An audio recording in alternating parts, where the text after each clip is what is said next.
namna mbili ya kuwa baraka katika nyumba ya Mungu. Namna ya kwanza ni ile ya mara moja moja, ambayo unaazimia moyoni mwako kufanya kitu kikubwa kwenye nyumba yake au kwa ajili ya kazi yake. Hiyo ni namna moja ambayo tuliona katika kitabu cha Luka sura ya 7 mstari wa kwanza mpaka wa 10.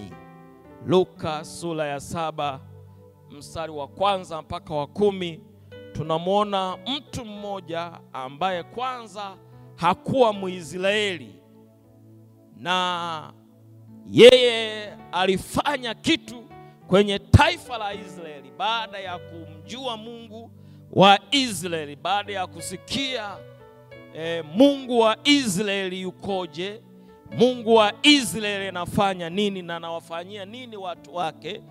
Biblia inasema ya kwamba yeye kwanza alilipenda taifa la Israeli, na kisha baada ya kulipenda taifa la Israeli, alichokifanya alijenga hekalu.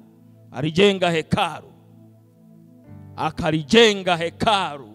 Na wale wazee wa Israeli walipokuwa wanaenda kuwakilisha shida yake kwa Yesu, walisema maneno haya, tuliona katika hiyo Luka 7:1 mpaka 10. Wakasema, amestahili huyu umte neno hili, maana analipenda taifa letu, naye alitujengea sinagogi.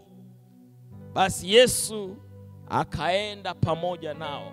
Maana yake inaonyesha ya kwamba Yesu alikuwa na msafara wake, alikuwa naenda mahali katika habari ya kuleta ukombozi duniani, na watu walikuwa wamesongamana naye. Alafu wakati anatembea naenda, ndio akakutana na hawa wazee ambao walikuja kumwambia habari ya huyu liwali kwamba ana mgonjwa na amewatuma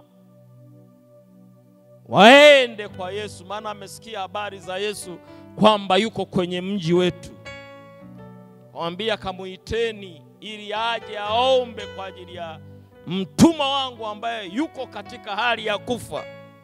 Yesu aliposikia maneno yale, mara ya kwanza haikumshtua, lakini hawa wazee baada ya kuona mbona huyu Yesu hashtuki, haelewi, wale wazee wakafungua, wakaenda hatua nyingine, wakamwambia, anastahili huyu mtu